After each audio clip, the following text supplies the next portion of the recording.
اور جب ہم نے فرشتوں کو حکم دیا کہ آدم کو سجدہ کرو تو سب نے سجدہ کیا مگر ابلیس نے نہ کیا، وہ جنات میں سے تھا تو اپنے پروردگار کے حکم سے باہر ہو گیا۔ کیا تم اس کو اور اس کی اولاد کو میرے سوا دوست بناتے ہو، حالانکہ وہ تمہارے دشمن ہیں؟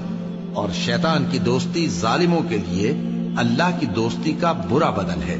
میں نے ان کو نہ تو آسمانوں اور زمین کے پیدا کرنے کے وقت بلایا تھا اور نہ خود ان کے پیدا کرنے کے وقت، اور میں ایسا نہ تھا کہ گمراہ کرنے والوں کو مددگار بناتا۔ اور جس دن اللہ فرمائے گا کہ اب میرے شریکوں کو جن کی نسبت تم معبود ہونے کا گمان رکھتے تھے بلاؤ، تو وہ ان کو بلائیں گے مگر وہ ان کو کچھ جواب نہ دیں گے، اور ہم ان کے درمیان ہلاکت کی ایک جگہ بنا دیں گے، اور گناہگار لوگ دوزخ کو دیکھیں گے تو یقین کر لیں گے کہ وہ اس میں پڑنے والے ہیں، اور اس سے بچنے کا کوئی راستہ نہ پائیں گے۔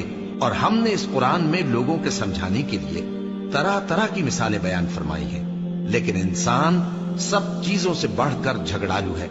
اور لوگوں کے پاس جب ہدایت آ گئی تو ان کو کس چیز نے منع کیا کہ ایمان لائیں اور اپنے پروردگار سے بخشش مانگیں، بجز اس کے کہ اس بات کے منتظر ہوں کہ انہیں بھی پہلوں کا سا معاملہ پیش آئے یا ان پر عذاب سامنے سے آ جائے۔ اور ہم جو پیغمبروں کو بھیجا کرتے ہیں تو صرف اس لیے کہ لوگوں کو اللہ کی نعمتوں کی خوشخبریاں سنائیں اور عذاب سے ڈرائیں۔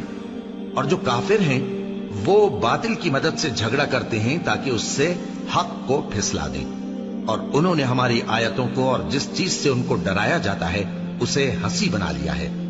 اور اس سے بڑھ کر ظالم کون، جس کو اس کے پروردگار کی آیات کے ذریعے سمجھایا گیا تو اس نے ان سے منہ پھیر لیا، اور جو اعمال وہ آگے کر چکا اس کو بھول گیا۔ ہم نے ان کے دلوں پر پردے ڈال دیے کہ اسے سمجھ نہ سکیں، اور کانوں میں ثقل پیدا کر دیا ہے کہ سن نہ سکیں، اور اگر تم ان کو رستے کی طرف بلاؤ تو کبھی رستے پر نہ آئیں گے، اور تمہارا پروردگار بخشنے والا صاحب رحمت ہے۔ اگر وہ ان کے کرتوتوں پر ان کو پکڑنے لگے تو ان پر جھٹ عذاب بھیج دے، مگر ان کے لیے ایک وقت مقرر کر رکھا ہے کہ اس کے عذاب سے کوئی پناہ کی جگہ نہ پائیں گے۔ اور یہ بستیاں جو ویران پڑی ہیں، جب انہوں نے کفر کر کے ظلم کیا تو ہم نے ان کو تباہ کر دیا، اور ان کی تباہی کے لیے ایک وقت مقرر کر دیا تھا۔ اور جب موسیٰ نے اپنے شاگرد سے کہا کہ جب تک میں دو دریاؤں کے ملنے کی جگہ نہ پہنچ جاؤں ٹلنے کا نہیں، خاص صدیوں چلتا رہوں، پھر جب وہ دونوں ان دریاؤں کے سنگم پر پہنچے تو اپنی مچھلی بھول گئے، پھر اس مچھلی نے دریا میں سرنگ کی طرح اپنا راستہ بنا لیا۔ جب آگے چلے تو موسیٰ نے اپنے شاگرد سے کہا کہ ہمارا کھانا لاؤ، اس سفر سے ہم کو بہت تکان ہو گئی ہے۔ اس نے کہا کہ بھلا آپ نے دیکھا کہ جب ہم نے اس چٹان کے پاس آرام کیا تھا تو میں مچھلی وہیں بھول گیا، اور مجھے آپ سے اس کا ذکر کرنا شیطان نے بھلا دیا، اور اس مچھلی نے عجیب طرح سے دریا میں اپنا راستہ بنایا۔ موسیٰ نے کہا یہی تو وہ مقام ہے جسے ہم تلاش کرتے تھے۔ تو وہ اپنے پاؤں کے نشان دیکھتے دیکھتے لوٹ گئے۔ وہاں انہوں نے ہمارے بندوں میں سے ایک بندہ دیکھا جس کو ہم نے اپنے ہاں سے رحمت خاص سے نوازا تھا اور اپنے پاس سے ایک خاص علم بخشا تھا۔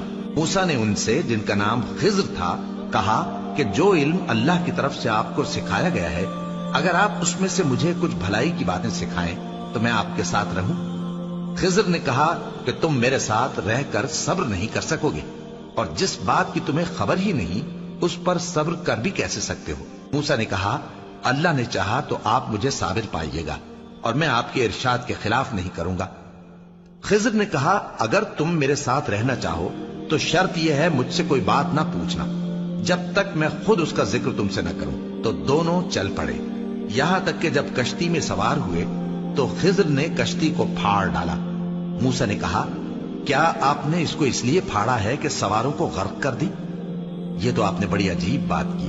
خضر نے کہا کیا میں نے نہیں کہا تھا کہ تم میرے ساتھ صبر نہ کر سکو گے؟ موسیٰ نے کہا کہ جو بھول مجھ سے ہوئی اس پر مواخذہ نہ کیجیے اور میرے معاملے میں مجھ پر مشکل نہ ڈالیے۔ پھر دونوں چلے، یہاں تک کہ رستے میں ایک لڑکا ملا تو خضر نے اسے مار ڈالا۔ موسیٰ نے کہا کہ آپ نے ایک بے گناہ شخص کو ناحق بغیر قصاص کے مار ڈالا، یہ تو آپ نے بری بات کی۔ خضر نے کہا کیا میں نے نہیں کہا تھا کہ تم سے میرے ساتھ صبر نہیں ہو سکے گا؟ انہوں نے کہا کہ اگر میں اس کے بعد پھر کوئی بات پوچھوں یعنی اعتراض کروں تو مجھے اپنے ساتھ نہ رکھیے گا کہ آپ میری طرف سے عذر کے قبول کرنے میں حد کو پہنچ گئے ہیں۔ پھر دونوں چلے یہاں تک کہ گاؤں والوں کے پاس پہنچے اور ان سے کھانا طلب کیا. انہوں نے ان کی ضیافت کرنے سے انکار کیا.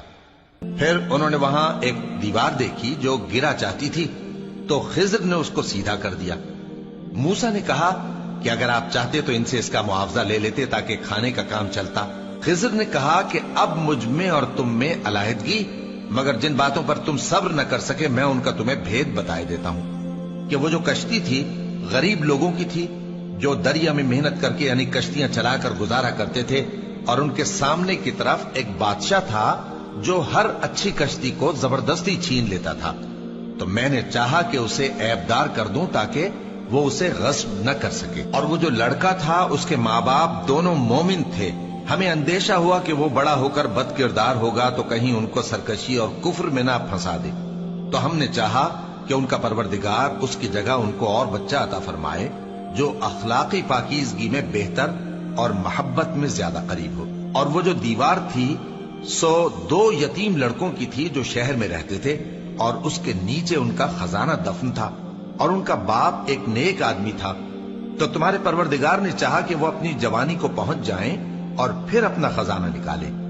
یہ تمہارے پروردگار کی مہربانی ہے، اور یہ کام میں نے اپنی طرف سے نہیں کیے.